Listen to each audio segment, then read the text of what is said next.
Este segmento es presentado por Stellarbet, donde juegan las estrellas. Oigan, con esto se suma al panel el ingeniero comercial con magíster en Ciencias de la Administración de la PUC y Administración Pública y Desarrollo Internacional de Harvard, Juan José Obat. Obat. Oh, vale. Bienvenido, ¿cómo estás? Hola, muchas gracias por la invitación. No, por supuesto, bueno, queremos ir de fondo a los números y la discusión. Más que nada, partamos por la estructura, un proyecto que mezcla la reconstrucción, cambios tributarios, ajustes en distintas áreas. ¿Esto más bien tiene coherencia o es una suma de medidas sin un hilo conductor? Mm. Bueno, yo creo que el proyecto efectivamente tiene una coherencia. Es un proyecto que tiene toca hartas aristas, pero todo bajo unas ideas matrices que ayer por fin las conocimos. Tiene que ver principalmente con la reconstrucción física del país, en particular en las regiones de Biobío, Maule y Valparaíso, y cómo allegar los recursos y cómo reactivar la economía para que eso suceda. Entonces, había una polémica ahí importante por parte de la oposición de eventualmente llevarlo al Tribunal Constitucional. Yo creo que hay que evaluar el proyecto con altura de mira, con responsabilidad política y también con sentido de urgencia. Yo creo que en general el proyecto incluye medidas que el país necesita, sin duda. Juan José, pero cuando uno ve en general, podría decir, ok, se habla de reconstrucción, que eso nadie puede decir que está en contra de la reconstrucción. Eso puede llegar a Nicolás, ser. yo creo que hoy día, si tú pones el proyecto solamente de reconstrucción, solo los 155 diputados lo votan a favor. Es que eso, güey. Hoy día. Faltan No 5 es, días. parece Ya hubiese ser salido. solo un proyecto de El reconstrucción. señor Pudugi ya tendría la plata para reconstruir. Un ¿Ah? ejemplo, las medidas de inteligencia artificial que Anatel y ANP han planteado en la mesa. ¿No le parece, Juan José, que ahí se pasaron de rosca? Mm. No sé si la palabra se pasaron de rosca. Bueno, habrá que ver en el fundamento de por qué están esas medidas en la discusión legislativa. Sí, si uno mira el proyecto en general y no yéndome al detalle de cada una de las medidas, que son muchas, son más de 40, sí yo creo que hay una cierta coherencia en reactivar la economía del país y también hacerse cargo de estas urgencias como es la reconstrucción, pero sin duda va a ser parte de la discusión. El tema de fondo, creo yo también, es sincerar las posturas y ver si el mundo político está dispuesto a discutir el fondo y mérito de cada una de estas medidas o muchas veces estas acusaciones de que es un proyecto misceláneo, de que no tiene soporte constitucional, sea más una excusa para quizás no entrar a los temas de fondo. Yo creo que ahí hay una responsabilidad política de discutir los temas de fondo. Ahí es importante, Juan José. ¿Cuáles son, según tú, los temas de fondo? ¿Puedo hacer una acotación? ¿Y por qué si la importancia de discutir los temas de fondo se busca que pase por pocas comisiones legislativas y no por todas las que deberían discutir los distintos temas que se incluyen? Yo mi- voy a decir algo, solo un segundo. La solicitud que cuando entra el proyecto a la Cámara, que lo hablaban ustedes en la mañana, hay una solicitud de un diputado, del PDG justamente. Y la solicitud fue de que entrara solamente por una comisión para hacer más rápido el Claro. debate, más eficiente. Pero antes había venido el jefe de bancada a hablar, de republicano, a hablar con ese diputado PDG. Entonces, yo me pregunto aquí, bueno, ¿habrá algo concertado? No lo sé, habría que preguntar. Juan José, volvamos a la duda anterior. Sí, bueno, con respecto a lo de las comisiones, es un proyecto complejo que debe pasar por las comisiones que tiene que pasar. Y yo ahí, más que conversaciones particulares de un político con otro, me quedaría con la postura que ha tomado el ministro Alvarado y el ministro García Ruminó, que son los que van a llevar las riendas políticas de este proyecto. Y ellos, en ningún minuto lo he visto solamente preocupados de que pase solo por la Comisión de Hacienda, sino que al revés, si tiene que pasar por medio ambiente, por trabajo, que pase. Así que yo creo que ¿Hay habría que alguna enfocarse en eso. estimación técnica del impacto fiscal que usted considere Mm. confiable en este Mm. punto? Bueno, nosotros desde Horizontal estamos revisando en detalle el informe financiero. Es un informe complejo, viene también aparejado un informe de impacto regulatorio, que es cómo cómo estas medidas afectan el crecimiento y ese crecimiento a su vez cómo devuelve ingresos fiscales. Si uno mira el informe financiero, el proyecto es deficitario como hasta el año número 8, más o menos. De aquí a 8 años deficitario, es decir, tiene un efecto fiscal neto negativo. Y después, por efecto del crecimiento económico, el paquete completo de estas medidas, cómo va a impactar a un aumento en el crecimiento económico y con eso se genera una mayor recaudación fiscal. Eso haría el proyecto positivo desde el punto de vista fiscal desde el año 8 en adelante. Es súper importante, creo yo, aquí ir a mirar cada uno de los supuestos, ir a mirar cada uno Pero de los estudios en que se basan estas estimaciones, porque ahí yo creo que se juega en gran parte la credibilidad del proyecto, ¿no? ¿puedo hacer una pregunta? Mm. Entonces, lo que tú dices es, seguro vamos a tener una baja de ingreso fiscal. Eso es seguro. Y lo otro, es decir, tener un ingreso adicional es eventual, ¿no? ¿Cierto? Lo otro es eventual. O sea, hoy día estamos apostando. ¿Y qué es lo que le pedíamos nosotros? Que hay una compensación. Es decir, si íbamos a tener seguro una baja, y además se está hablando, bueno, se partió hablando de que el Estado está quebrado, bueno, responsablemente sería tener una compensación. Ahora, ¿sabes cuál es la única compensación que se hace? Es en las contribuciones para el Fondo Común Municipal. Y ¿sabes? Mira lo absurdo de esto. Se deja de cobrar contribuciones a los adultos mayores más de 65 años, pero que ganan más de 2 millones mensuales y sus viviendas tienen una tasación fiscal de alrededor de 200 millones de pesos, es decir, precio comercial 400 millones de pesos. Bueno, eso el ministro García Romero nos dijo, no se preocupen, se compensa. ¿Y cómo se compensa? Con impuestos generales. El diputado Manucheri decía que nos digan cómo se va a compensar. No, si ya nos dijeron, con impuestos generales. Es decir, la señora de la región a la cual yo represento, la Araucanía, una de las más pobres de Chile, que va a comprar el pan a Puerto Saavedra y paga el 19%, ¿qué está haciendo? Está compensando lo que se le está perdonando al señor de Vitacura, que tiene mensualmente un ingreso de más de 2 millones de pesos y que su vivienda, por inversiones que no son de él, por inversiones del Estado, su vivienda hoy día vale comercialmente más de 400 millones de pesos. ¿Cómo explicamos eso? ¿Cómo le explico yo a la señora que va a comprar el pan y paga en IVA 19% todos los días y que no tiene capacidad de ahorro, por ende, de su ingreso, el 19% solamente se va en IVA, más allá del impuesto que paga adicional, porque cuando le paga le retienen? ¿Cómo le explico? No sabe que usted va a tener que tener menos subsidio. El señor Poduje le va a decir, no tengo para su casa, no tengo para mejorar su casa, porque le vamos a tener que perdonar, entre otros, a todos los ministros que tienen sobre 65 años del actual gobierno. ¿Cómo explicamos eso? ¿Qué país estamos construyendo ahí? Por otra parte, uno de los cambios más técnicos y menos discutidos también públicamente es la posibilidad de que el Estado indemnice a las empresas cuando revoque una resolución de calificación ambiental favorable. Si uno lo lee y lo escucha la gente en su casa, va a decir qué es esto. Y acá me gustaría que me ayudases, que en términos sencillos, explicarle a la gente en su casa qué significa que el Estado deba indemnizar a una empresa si revoca un RCA. ¿Qué tamaño puede tener esa obligación fiscal? Sí, a ver, creo yo que hay un paquete de medidas pro inversión o que pretenden hacerse cargo del problema de la permisología que mi impresión es que apunta en la dirección correcta. Sobre la propuesta que tú me dices en particular, a ver, aquí creo yo el diagnóstico que hace el gobierno es el siguiente. Todos los proyectos de inversión que tienen algún impacto ambiental pasan por un proceso súper exhaustivo de evaluación ambiental.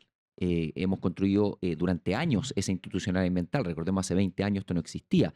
Tenemos un servicio de evaluación ambiental, tenemos una superintendencia, tenemos un ministerio y generalmente, obviamente siempre hay casos, los proyectos salen bien desde ese proceso. O sea, tienen que compensar, tienen que mitigar, se pronuncian la mayoría de los servicios públicos que son encargados de proteger los bienes ambientales. Entonces, ese proceso muchas veces luego de que los proyectos obtienen su resolución de calificación ambiental, su permiso ambiental, muchas veces son impugnados y eso retrasa la construcción de los proyectos. Entonces, esa medida en particular apunta a tratar de incentivar o acelerar la construcción de proyectos que ya tienen su RCA favorable y muchas veces terminan en tribunales y se terminan extendiendo los plazos. Con todo, la cantidad de proyectos cuya RCA es anulada en tribunales es bajito, es bajo, es menos del 1%, pero creo yo que esta medida no hay que mirarla sola, hay que mirarla también con las otras medidas que tienen que ver con aumentar la rectoría técnica del SEA y otras que creo yo en su conjunto... Solo un Ahí, apunte, creo que sería también importante recalcar acá que si una empresa consigue este permiso medioambiental que acabas de comentarnos, pero el tribunal se lo anula, el Estado debe devolverle parte de gastos directos que haya hecho siempre que tenga las boletas, ¿cierto? Claro, Y ahí no pasa un fenómeno que yo entiendo que lo que se le quiera dar es a los inversores garantía. Sí, eso es. Hay un paquete de garantías para los inversores. Pero hay algunas que son por lo menos llamativas. De partida estamos hablando de una política para 15 años, discutirla en 15 días. Hay cierta aceleración que uno dice, cuidado, esto es grave, o sea, es importante, voy a ocupar el término importante.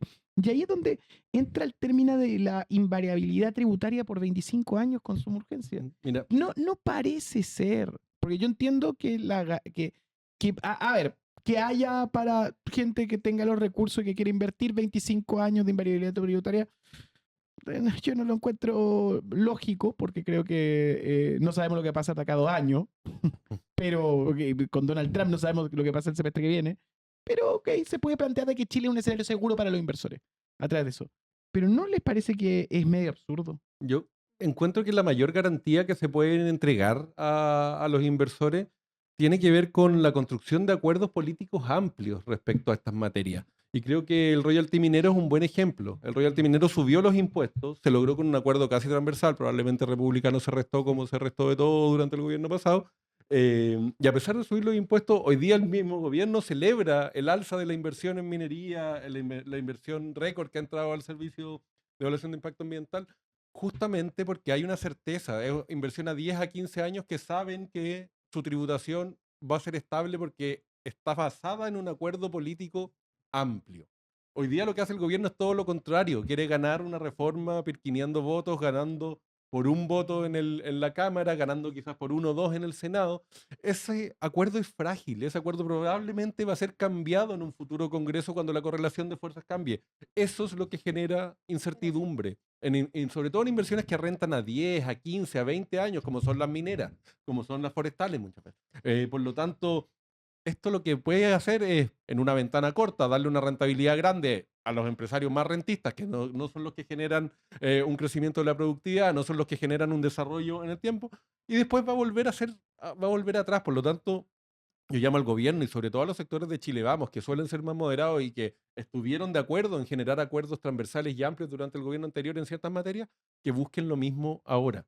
Porque si no, no va a haber certeza. Diputado José Montalva, nos dicen por interno que ya tiene que irse. Queríamos Sí, agradecerle por estar acá. Si tiene alguna reflexión final o Sí. un mensaje que decir a cámara, Bueno, muchas gracias. yo solamente agradecer que se dé este espacio de discusión y justamente con eso tiene que existir medios que puedan dar la discusión un poquito más profunda. Yo creo que en eso la derecha tuvo sus programas donde ponen a conversar sobre el escenario que ellos imponen y eso tiene que empezar a cambiar. Ahora, yo respecto a la reforma tributaria, todos estamos de acuerdo con que hay que crecer y hay que generar empleo y hay que generar un país con medidas sostenibles. Lo que piden las grandes empresas para invertir en un país es seguridad, es invariabilidad. Y la invariabilidad nos la da una ley circunstancial. Pero entonces Nos da un tiene pacto. razón el gobierno en hacerlo de los 25 años. La invariabilidad No, se da no, con no, acuerdo, con no, acuerdo. porque ese no, Sí, a ver, porque Juan José. es que es imposible Yo hacerlo aquí así. tengo, o sea, yo no estoy de acuerdo con lo que se ha planteado aquí en el panel. Yo creo que la invariabilidad tributaria es cosa de mirar la historia del país.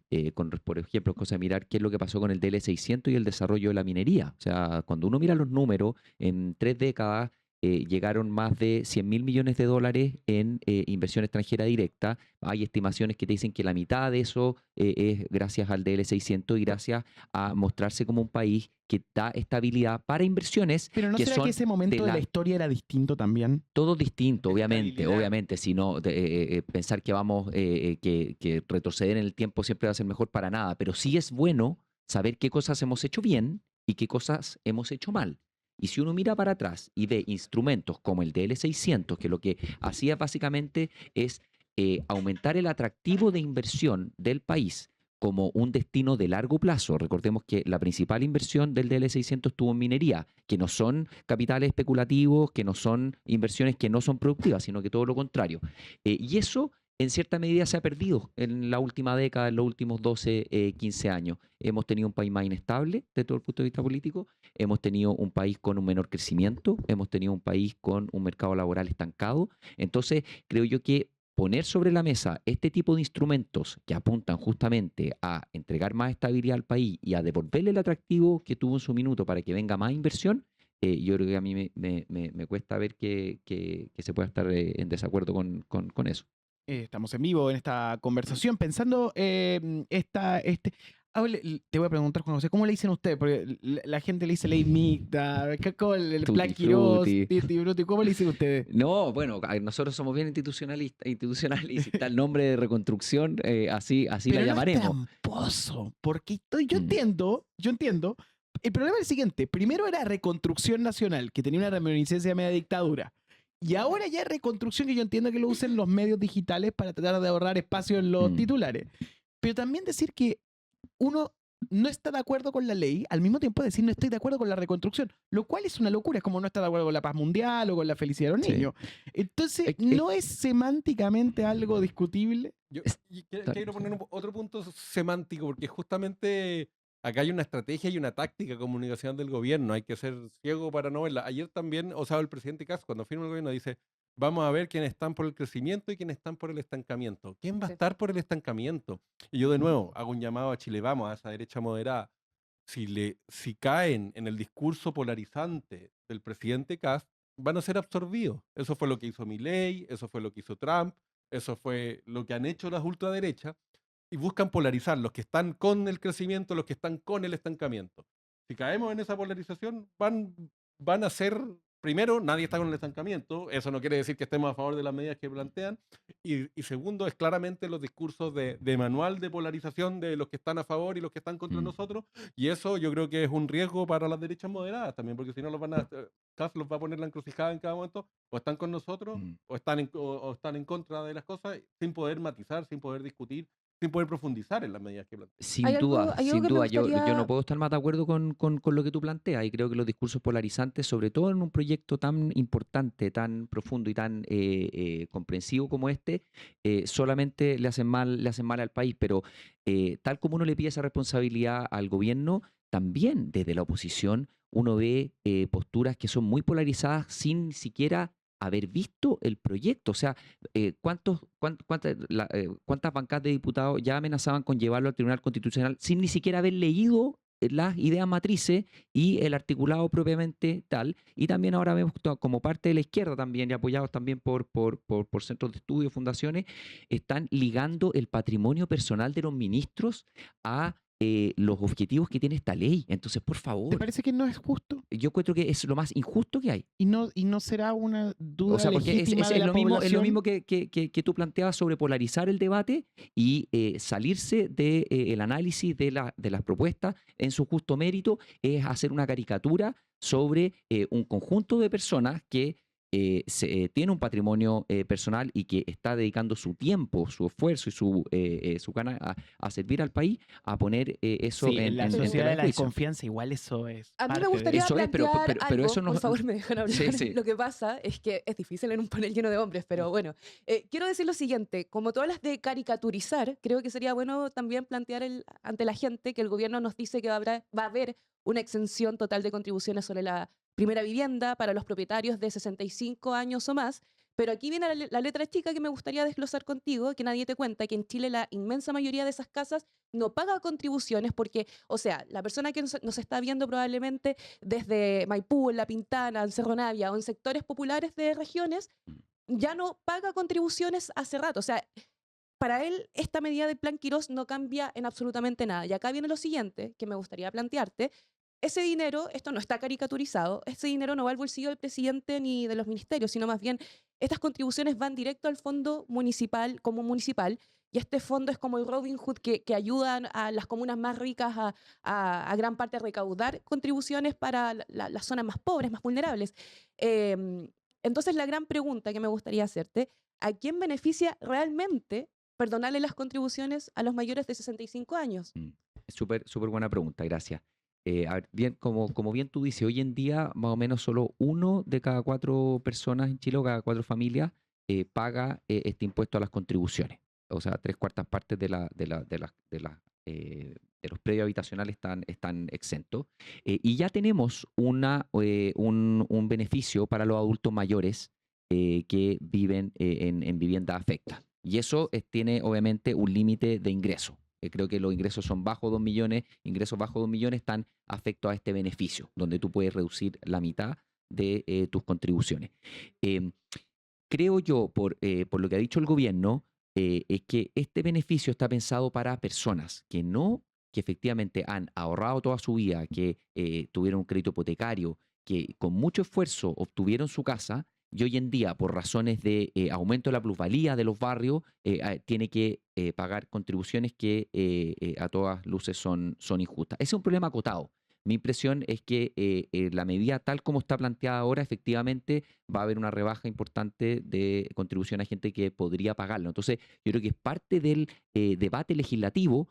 Se podría quizás poner ciertos límites de ingreso. Nosotros desde Horizontal siempre hemos sido partícipes de si se va a hacer un tipo de beneficio para las contribuciones, que tenga un tope de ingreso, para que no te pase lo que efectivamente tú estás mencionando. Estoy completamente de acuerdo contigo, que creo que es necesario aliviar el bolsillo de nuestros adultos mayores. Eso absolutamente estoy de acuerdo, no podría estar en contra. Pero es justo hacerlo desfinanciando quizás a las zonas más precarizadas del país, porque si el gobierno va a recortar esta llave de plata para los municipios, la pregunta que el Ministerio de Hacienda tiene que responder hoy mismo, ¿de dónde va a sacar esa plata para reponerle esos millones a las comunas que más lo necesitan? Por ejemplo, ¿tú qué le podrías aconsejar al ministro de Hacienda, Jorge Quirós, para reponer esta medida? No, muy difícil aconsejarlo en este minuto. Hola, soy Jorge. Te No. A ver, bueno, el proyecto establece, y lo dijo aquí el diputado, una compensación directa al Fondo Común Municipal. O sea, el gobierno está dando la señal de que va a poner esos fondos en el Fondo Común Municipal para que, como bien tú dices, las comunas de menores ingresos no se vean afectadas. Hay que trabajar más, creo yo, en las medidas para darle sostenibilidad fiscal al proyecto. Yo creo que ahí se juega gran parte en la aprobación del proyecto y la validación política y credibilidad del proyecto. ¿Cómo aseguramos que esos recursos efectivamente van a estar? Y ese es el desafío, creo yo, que va a tener el ministro de Hacienda. Juan José, muchísimas gracias por haber aclarado puntos esta mañana. Entregamos todas las perspectivas y de eso nos ponemos muy contentos. Y me llamó mucho la atención lo que dijiste, ese tema de la lectura que algunos pueden considerar pueril del tema de los patrimonios y eso fue muy interesante también discutirlo. Por supuesto, esto va a seguir avanzando. Tu proyección dentro de todas las herramientas que Horizontal le ha entregado a esta conversación es que esto va a ser rápido. Rápido, así como lo planteó el ministro Quirós, lo veo difícil. Ya, lo veo muy optimista. O sea, Gonzalo Miller pierde el asado. Sí, junio lo veo muy difícil, pero ojalá en agosto, a lo más septiembre, esto ya esté. O sea, la ley pasa agosto. Ese es el título. Claro. Pero, José, muchas gracias por venir. Muchas gracias a usted. Un placer.